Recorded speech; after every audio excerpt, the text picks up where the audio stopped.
So you always anticipate the rain. So everyone, what I see from my window, I see everyone with the tractors around. Even if the shoots are normally, you know, we have the rule of the 310.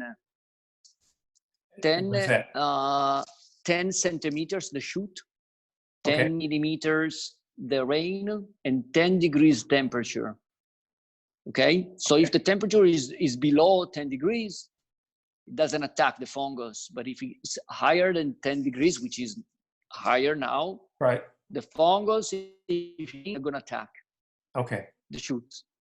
All right. So it's the first spraying of the season, which is sometimes is crucial.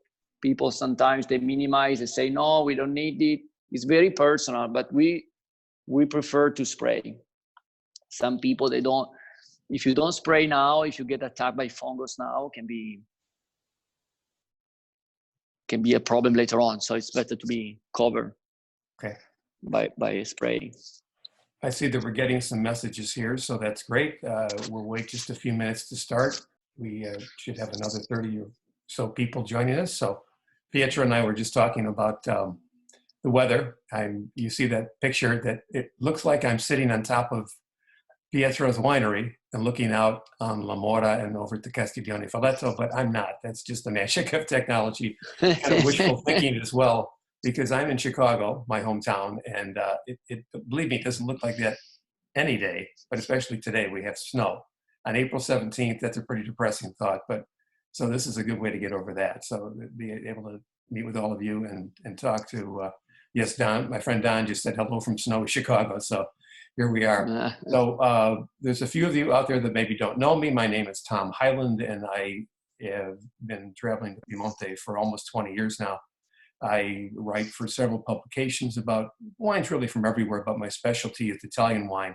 And especially with Italian wine, my focus is on the wines of Piemonte.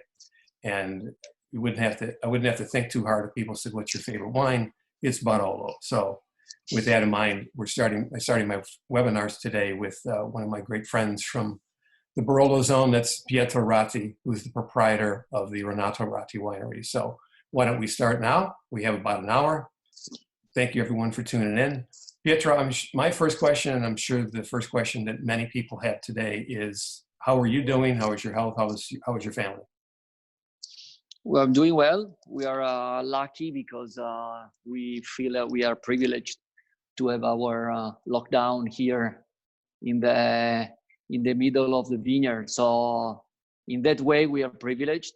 Of course, the situation, as you might know, in Italy is not too nice, especially in the northern part of Italy. So especially in the nearby, Lombardy, which is a region very close to us. So Piemonte, my region, is not that badly affected, but we have cases in Alba, and we have some problem. Here is a little bit easier and better because again we are in the countryside. But of course we watch. We all have friends or relatives who live in Milano and the surrounding of Milano. So we feel it always. We call our friends. I have my brother living there, so we are all in touch. Everyone is fine. That's the most important thing. Good. That's great to hear.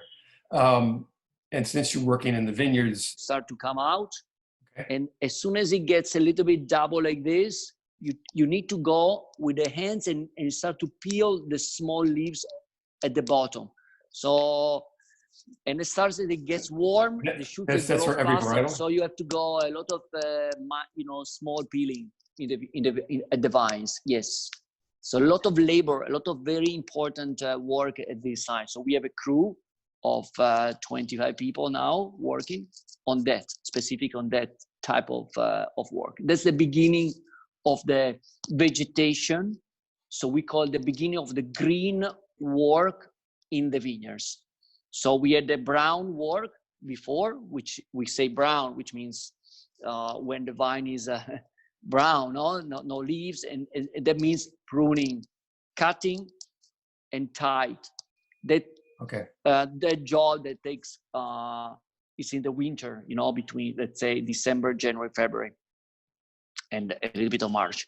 From now going on, we start a busy season that is going to end at harvest time. And is the development of each plant, is it pretty much the same? I know you work with Nebbiolo primarily, but you also have Barbado and Dolcetto. Is it pretty much the same for every varietal? Yes, it's pretty much the same. The big difference is that Nebbiolo is the first one to bud break. So okay. Nebbiolo is already longer, the shoots, while Barbera is more behind.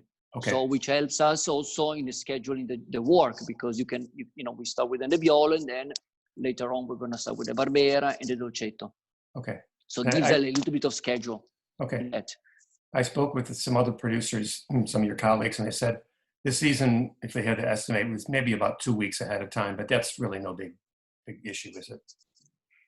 It's not a big issue because the season is long. We're gonna pick in October, so it's a long season. But so far, yeah, it's been warm. It's been crazy. Maybe for you too. I don't know in America, but here it's gonna be. Well, it was a very mild winter, then cold, then mild. Yeah, it's a little bit. I don't know about the rest of the country. We actually had a very mild winter in Chicago, although you wouldn't know you wouldn't know it by today looking out the window, but we really didn't have a big problem. So I guess, a little snow on April 17th isn't a big issue, but it would be nice if it got warm.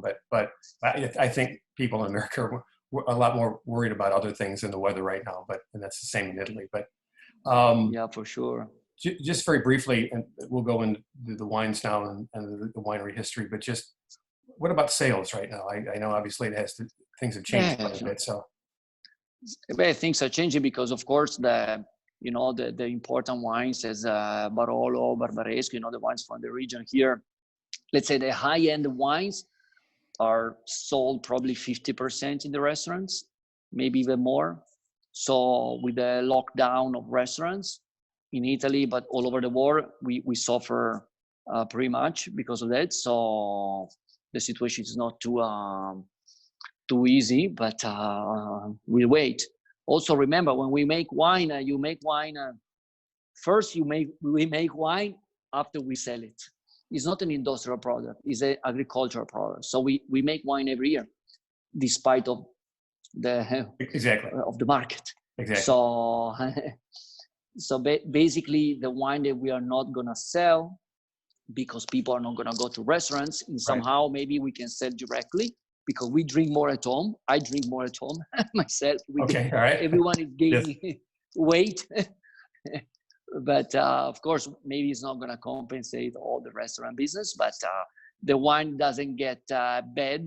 The positive part is that the wine that we don't sell it now, we're going to sell it later on, and the wine is going to get better anyway. So we benefit. At the end, the wine is going to benefit.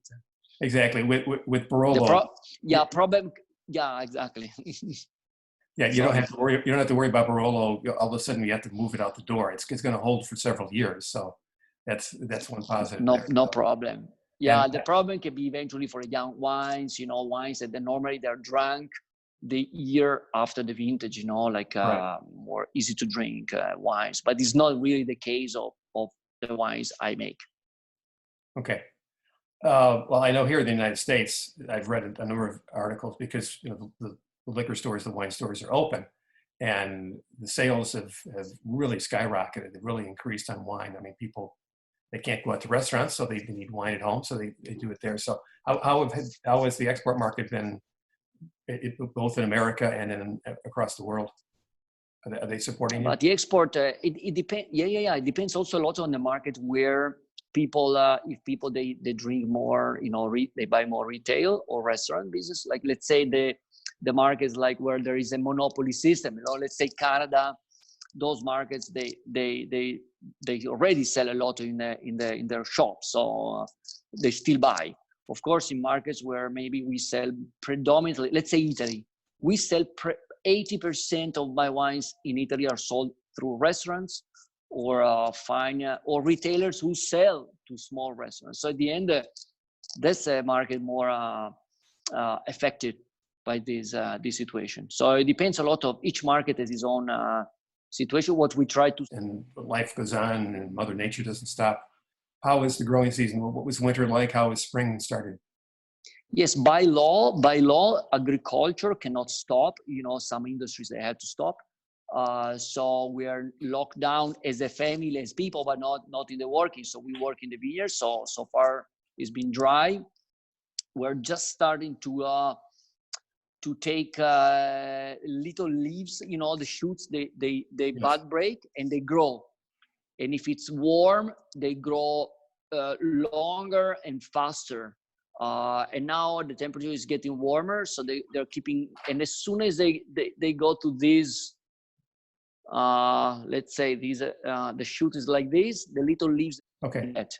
I spoke with some other producers, some of your colleagues, and they said this season, if they had to estimate, was maybe about 2 weeks ahead of time. But that's really no big issue, is it? It's not a big issue because the season is long. We're gonna peak in October, so it's a long season. But so far, yeah, it's been warm. It's been crazy. Maybe for you too. I don't know in America, but here it's gonna be. Well, it yes. was a very mild winter, then cold, then mild. Yeah, it's a little bit. I don't know about the rest of the country. We actually had a very mild winter in Chicago, although you wouldn't know it by today, looking out the window. But we really didn't have a big problem. So I guess, a little snow on April 17th isn't a big issue, but it would be nice if it got warm. But I think people in America were a lot more worried about other things than the weather right now, and that's the same in Italy. But yeah, for sure. Just very briefly, and we'll go into the wines now and the winery history, but just what about sales right now? I know obviously things have changed quite a bit. So things are changing because, of course, the important wines as Barolo, Barbaresco, the wines from the region here. Let's say the high-end wines are sold probably 50% in the restaurants, maybe even more. So with the lockdown of restaurants in Italy, but all over the world, we suffer pretty much because of that. So the situation is not too easy, but we'll wait. Also, remember, when we make wine, you make wine first. We make wine after we sell it. It's not an industrial product; it's an agricultural product. So we make wine every year, despite of the of the market. Exactly. So basically, the wine that we are not gonna sell because people are not gonna go to restaurants, and somehow maybe we can sell directly. Because we drink more at home. I drink more at home myself. All right. Everyone is gaining weight. But of course, maybe it's not going to compensate all the restaurant business, but the wine doesn't get bad. The positive part is that the wine that we don't sell it now, we're going to sell it later on, and the wine is going to get better anyway. So we benefit. At the end, the wine is going to benefit. Exactly. With Barolo. Exactly. Yeah, you don't have to worry. You don't have to worry about Barolo. All of a sudden, you have to move it out the door. It's going to hold for several years. So that's one positive. No problem. Yeah, the problem can be eventually for young wines. Wines that normally they're drunk the year after the vintage. More easy to drink wines, but it's not really the case of the wines I make. Okay. Well, I know here in the United States, I've read a number of articles because the liquor stores, the wine stores are open, and the sales have really skyrocketed. They've really increased on wine. I mean, people, they can't go out to restaurants, so they need wine at home, so they do it there. So how has the export market been, both in America and across the world?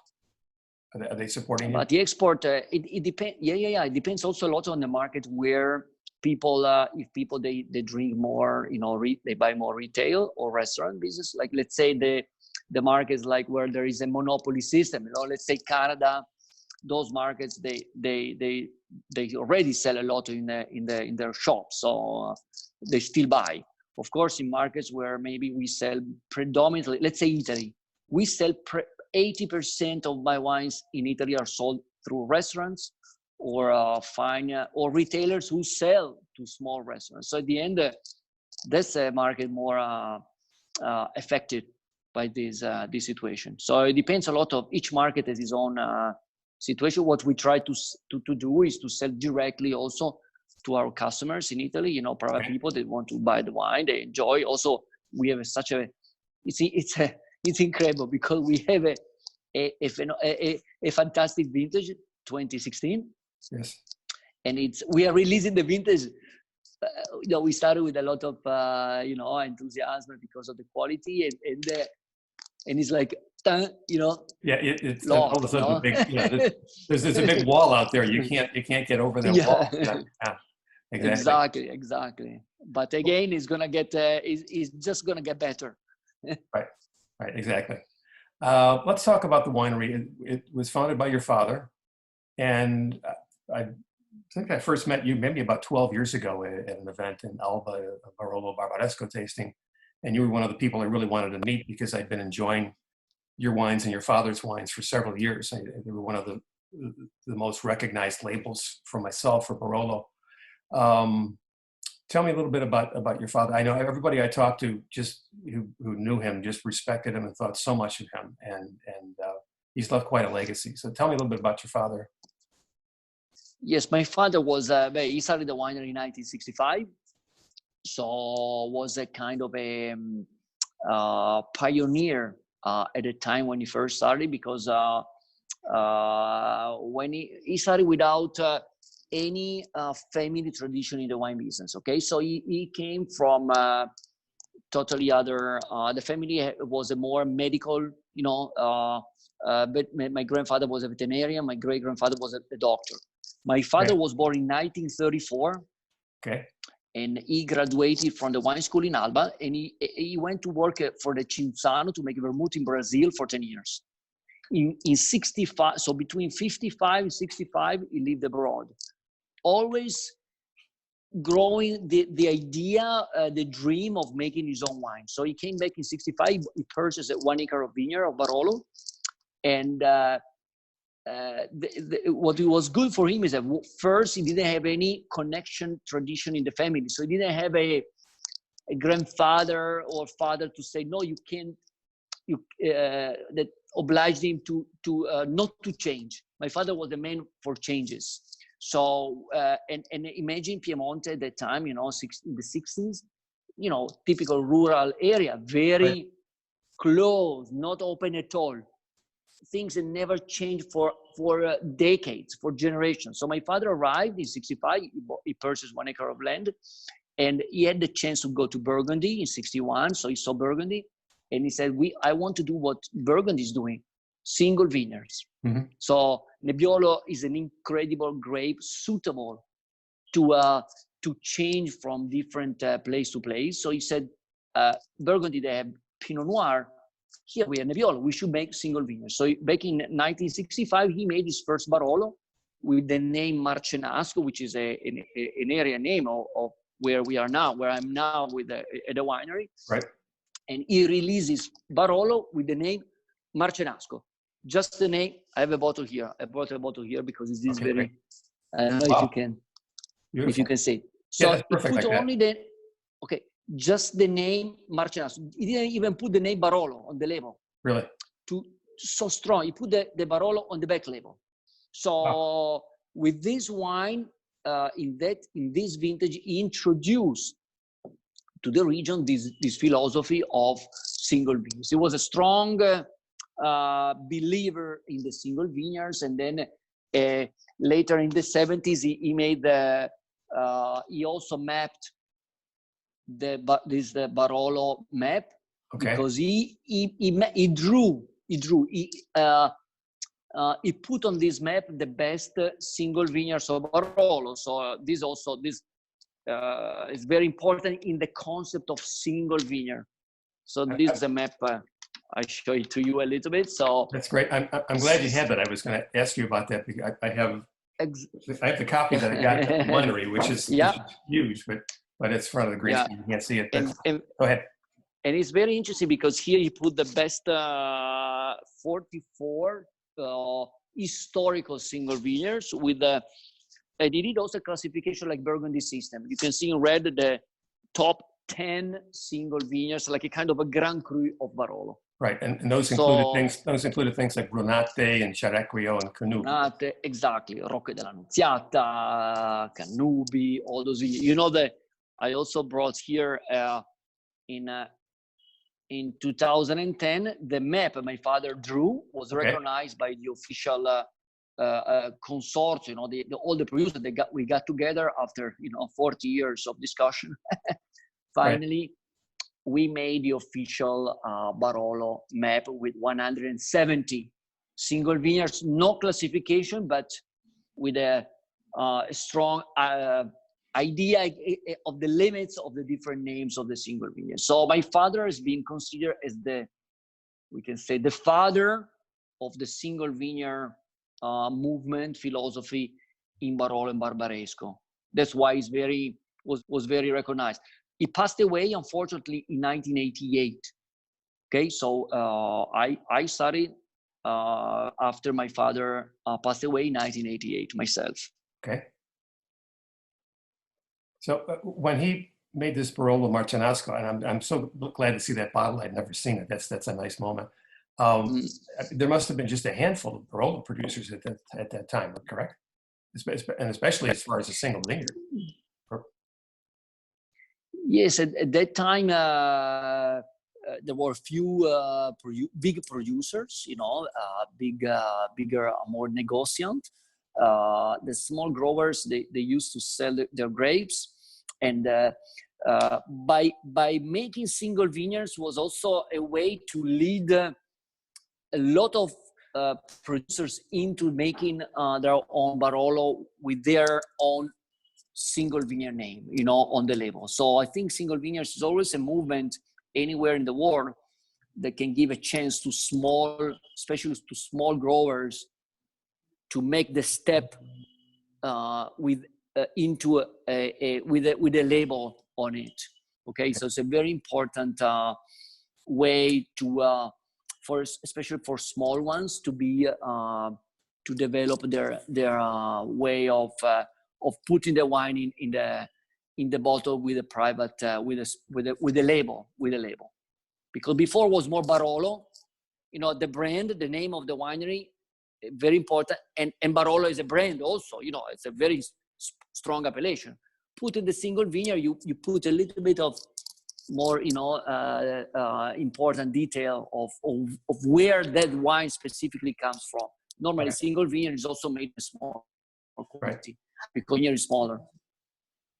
Well, I think that, and I've talked with other producers, some of your colleagues about this, there's been so much of an emphasis over the last decade toward the single vineyard Barolo, to the MGA Barolo.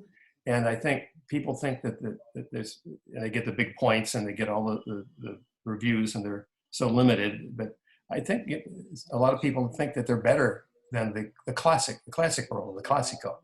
And for years that was what Barolo was all about, was a blend of vineyards, blend of wine from different communes. And I know somebody like Bartolo Mascarello, and now his daughter makes the wine, still believes in that. Instead of one single vineyard, you can get the strengths of different communes. And I just, obviously most of your wines, the Barolo, are cru, they're single vineyards, and everything is from Annunziata. So what are your thoughts on that? No, it's not better. There is not a better Barolo. I mean, it's not that the single vineyard is better than the Classico, the blend of the different vineyards. It all depends, of course, always on the producer, and the vineyard. So let's say the single vineyard normally is made in a smaller quantity. Right. So generally speaking, it's a more limited production. So more exclusive, maybe because the production is smaller. And also you need to accept that the single vineyard wine is always different, from vintage to vintage. Correct. Also the Classico. But of course, the Classico idea is to blend in order to make the wine a little bit more similar from vintage to vintage. While the single vineyard is to express the terroir, the flavors of that place, and every vintage is different. Of course, there are both the philosophies, and then Bartolo Mascarello, they always be making a very important Classico. We say a blend from different vineyards, but never forget that the vineyards that where they get the grapes are top single vineyards. So of course, it always depends where the grapes they come from. If they come from a top single vineyards, of course the wine would be fantastic. Sure. Well, I want to talk more about your Barolo, but first let's talk about some of the other wines you make, because you know, I know you have a Langhe Nebbiolo, you have two different Barbera, you have Dolcetto. Tell me a little bit about that. You also have some Sauvignon Blanc, but is that exported or not? Yeah, no, it's not exported. I try to challenge myself a little bit with wines. I'm a red winemaker. I've been making red for all my life. I make 99% of my wines are red, and lately I planted a little bit of too easy grape, a Chardonnay and the Sauvignon Blanc. Oh, you have Chardonnay as well. Okay, all right. So I wanted to challenge myself in an easy way, not too difficult, but you know, made in stainless steel tanks, easy. The Chardonnay a little bit fruiter, Sauvignon Blanc stays on lease for 1 year, so a little bit more complexity, and but still very small production. Okay. Most of my wines are reds.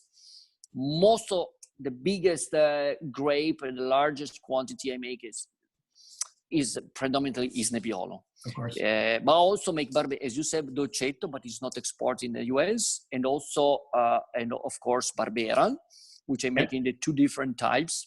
Right. And with the Barbera, are these your own vineyards, or are you purchasing fruit? Yes, I have the Barbera d'Alba is 100% my vineyards. The Barbera d'Asti, I also purchase a little bit of grapes, but I also have vineyards in Costigliole d'Asti in the Asti region. Okay. So, and the wine that I export is the Barbera d'Asti. Okay. The Barbera d'Asti versus the Alba, it's a little bit more typical in one way, because it's a more the Barbera very well adapted on the Asti soil. A little bit richer, a little bit warmer. I like the Barbera d'Asti because of this, you know, a little bit more exuberant wine, nice, good fruit, powerful. What is the current release on that Barbera d'Asti? The vintage we have now in the market is 2018. 18, okay, which is a beautiful vintage, yes.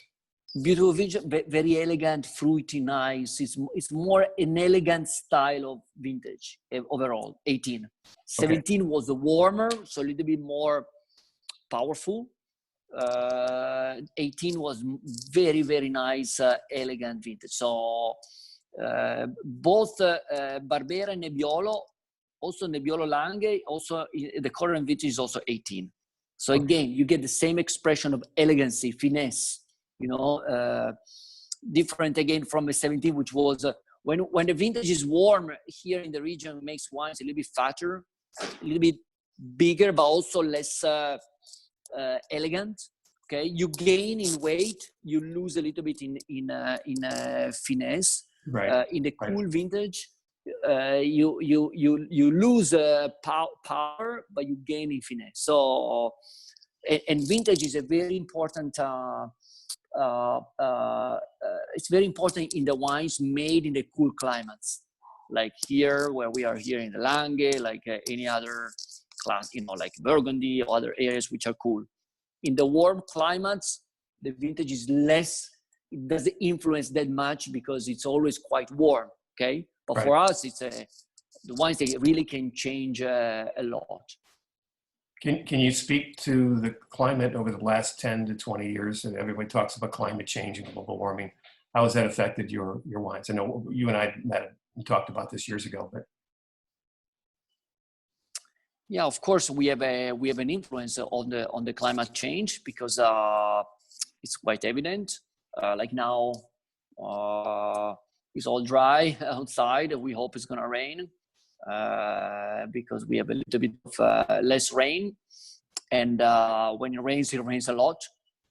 We can have hail.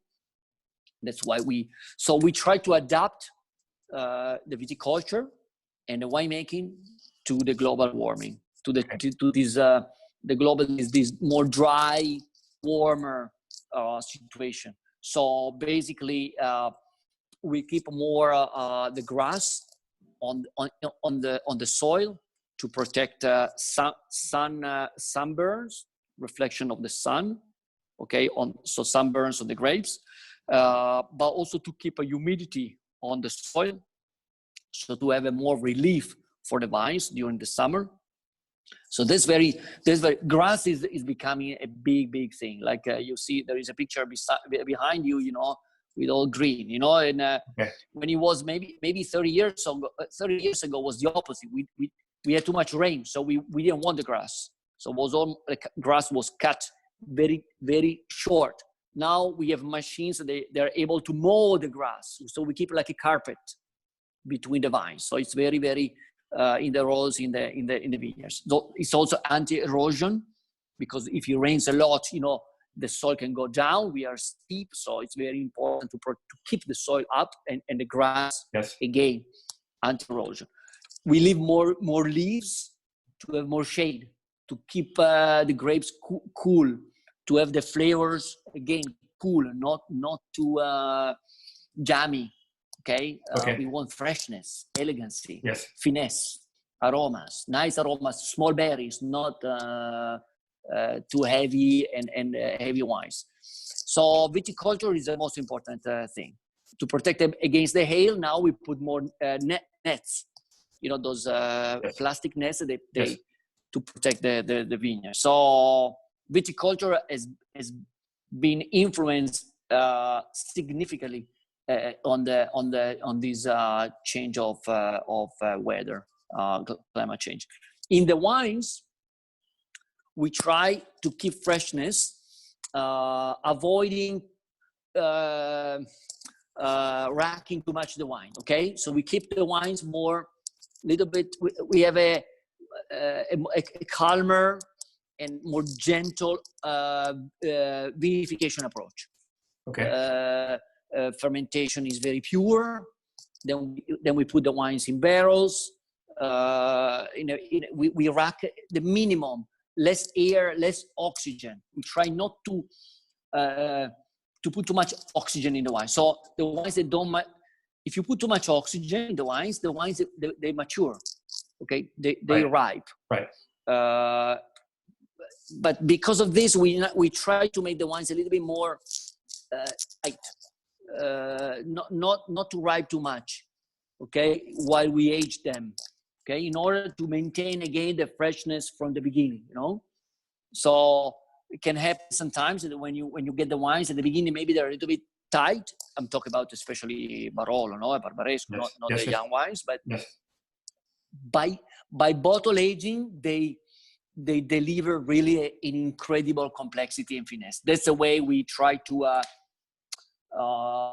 do it in the cellar. Also, like for instance, vinification. No, they used to be at a higher temperature. Now the temperatures are cooler also. So if you reduce the temperature, the skin contact, the fermentation is also slower, longer.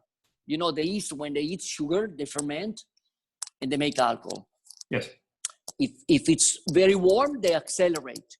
So it gets faster. If you go cooler, it gets slower, longer. So we have more longer skin contact. Also, I change also my wines a lot, especially started with the 15 vintage. Now then even more with the 16 vintage to have a longer maceration, more skin contacts. Also submerged cap at the end of the fermentation. Right. So to get more complexity, softer tannins, more elegancy. That's a very common method which has been used lately or for other producers for a long time in the region. For me lately, I started lately to do that. Okay. Yes. Yeah. Your winemaking is a little bit different than what your father practiced, isn't it? As far as yes, of course, because the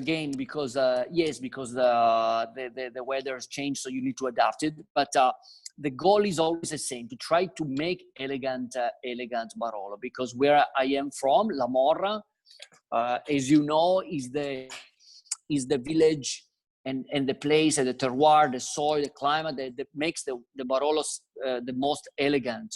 So I try to express my terroir, which means again elegancy, elegant Barolo. That's why all my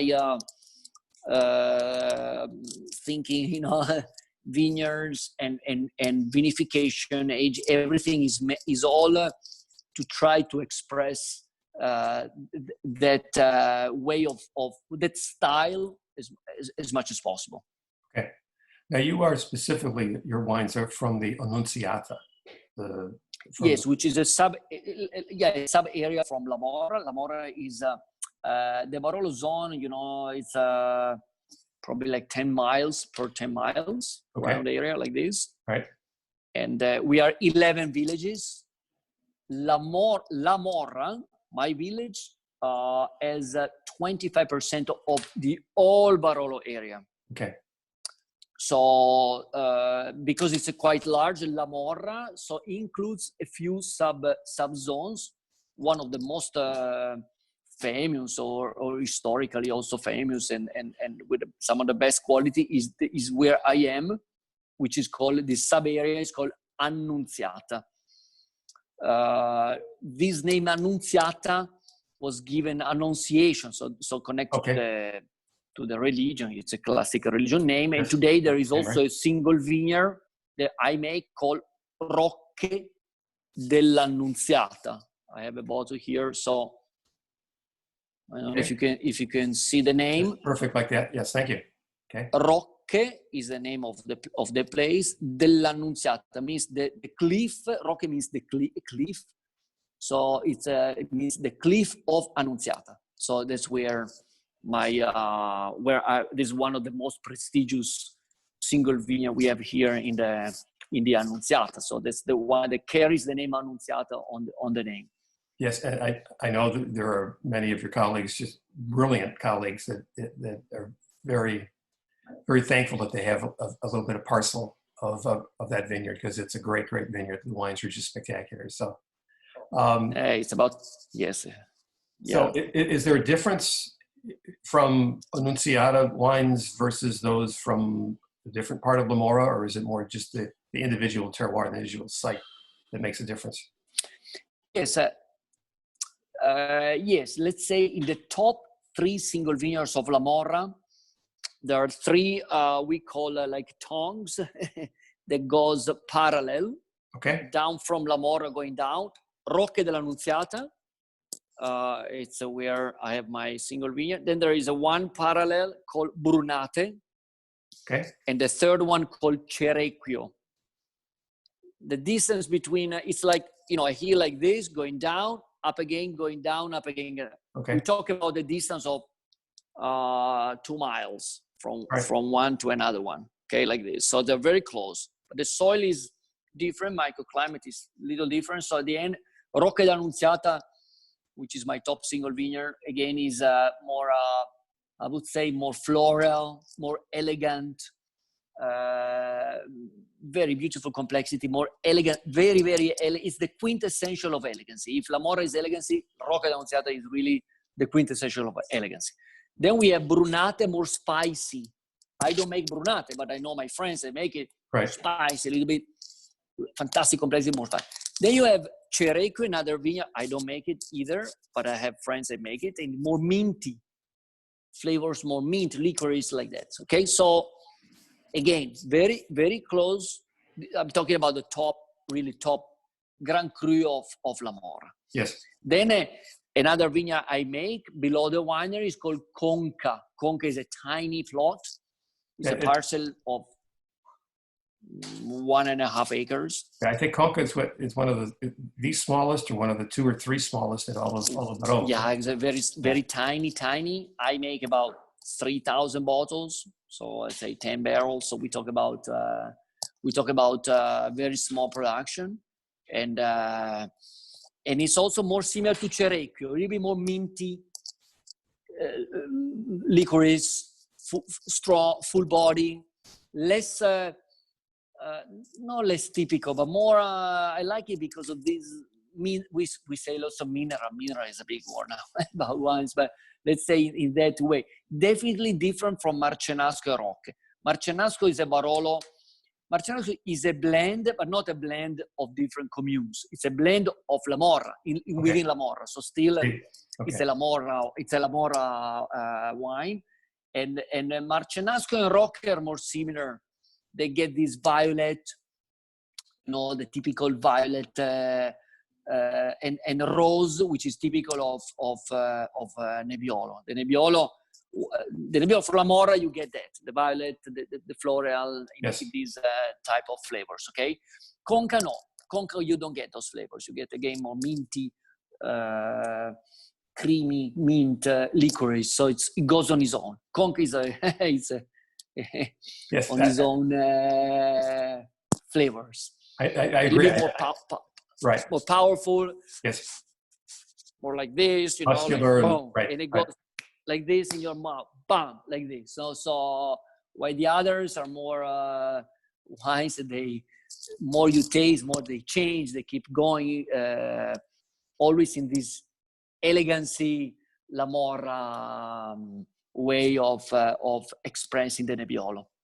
I agree. I know when I've had these wines over the years and comparing Roque dell'Annunziata with Conca, Conca really stands out as for Barolo and especially for La Morra and Annunziata. You mentioned mint. I always find kind of a minerality to it, and which maybe is an overused word, but I certainly find kind of sometimes I call it kind of a wild or a savage, sauvage kind of element. Yeah, to it. Very. Yeah. And that's because again the soil and microclimate. Conca means like a concave, like a cone, like a shell. Yeah. Like a shell. Right. So imagine this place with a lot of at the bottom of the hill, a little bit richer soil, this ball of heat. So the grapes they warm up in this bowl. Okay. So they get all this power because of is a very microclimate wine, I would say, more than soil. Okay. Rocky is the opposite. Rocky is a more soil type of wine. So this the silkiness comes from this very pure soil, because a rock is a cliff, erosion. So you have a pure soil made by thousands of years that delivers this pure touch to the wine. So it's a wine, a very, very extremely elegant and pure type of Barolo Roque. Okay.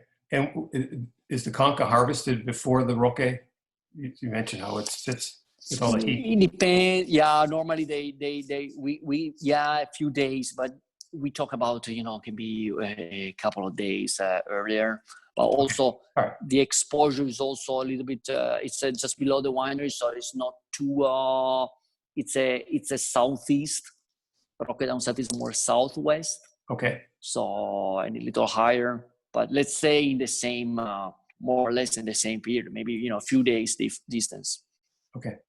And tell me, with both wines, you use a combination of French barriques and also botti, correct? Of the small and the large barrels, yes? Yes, yes or no. Let's say lately the Roque is changing a little bit too, because a little bit less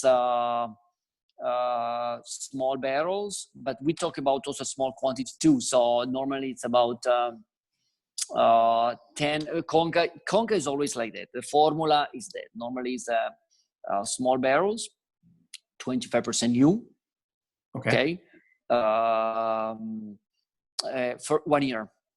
Okay. And then one botte, 25. So the 10 barrels, they go in one botte for another year. Neutral. Roque Annunziata, neutral.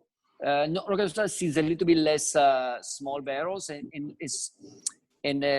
slowly is gonna see even less in the future. In the future vintages, they're gonna be released in the future. Marcenasco is a mix of oak. It sees a little bit of small barrels in the first year, but not 100%. So it's like overall will be 25% of small barrels. Marcenasco. Okay. All right. But again, small or big, it's just a difference. Maybe the beginning. I mean, it's a good instrument. I like the small barrel because you give a little bit more oxygen at the beginning, so the wine matures in a certain way at the beginning. So you, by using the small barrel, you don't need to rack too much the wine, because the small barrel already brings in oxygen. It's very important the second year to be all in big barrels, because at that point you mature at the beginning, but then you close the wine for 1 year in barrels, tight like this. Right. In the big tight. I mean, there's still oxygen going through, but in a much different way. Yes. Much different way. So at that point, and then I put straight into the bottle. So I decided to anticipate the bottling time. Before, I used to bottle in the summertime. Now I bottle the wine a little bit earlier. So when I release the wine, let's say now we release in 16. The Barolo 16 has been already in the bottle for more. I bottled the Barolo 16 last year in the month of January. So for the consumers, the consumer can benefit of a wine that's been already in the bottle for more than 1 year. So it's more open, okay? More, especially the nose, more open. So when you open it, wow, you can get them. I have a Barolo I just opened here before, and you know, it's already there, the nose, like this. So you don't have to search, okay, about, yes. It's fantastic, you know. Then it depends also on the vintage, you know, there are many elements, but yeah. That looks fantastic, by the way. So it's, you know, but in Italy, it's time to drink wine. It's a little early here in Chicago, but although some people would disagree with me on that, but anyway, I'll have some of that tonight. Let's talk about in Italy is always a good time to drink a wine. Okay. I should know that. I'll remember that line. Let's talk about the 2016 Barolo, since that's the current release, and I know your importer in the United States, Lux, has told me that the wine's just recently arrived, so the 3 Barolo, and everybody is just ecstatic about this vintage, just saying it really is an outstanding vintage. So talk a little bit about 2016 for Barolo. Yeah, 16 was a classic vintage, like in a way that it was warm. The beginning of the winter was warm, then was cold, and it was it was a cold all spring. So the vintage was very long and slow. So we picked the grapes at the end of October, about 2 weeks later than 15. Oh wow! 15 was a warm vintage. If you picked them at the end of October, that's 16 was a cooler, so later. Okay. I was saying if you picked at the end of October, that's great. That's almost like 30, 40 years. Like, exactly. October 20, October 20, 25 of October, that was the time. More like for us was about October 20. Then the Barolo, of course, in other areas a little bit higher. They went a little bit later. Fantastic. Grapes were fantastic. It was one of the vintages that we always dream a winemaker or even a grower dreams about, because it was a good crop, quantity and quality, and excellent in quality. You know, so it was not a small crop. It was a good, generous, fantastic. Some people, they associate to vintages like 71, which was also an incredible, generous, fantastic, very good quality vintage. It's always difficult to associate a vintage, because, you know, we've been talking with Tom. You remember which vintage is similar. It's not easy to find a similar vintage. Maybe the most similar would be, maybe in my experience, would be 2001. Okay. Another excellent, fantastic, super balanced vintage.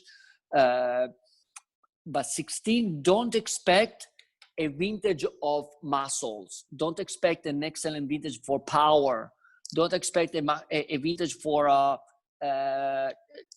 astringency, acidity, tannin, all of that. The beauty of 16 is a vintage of finesse.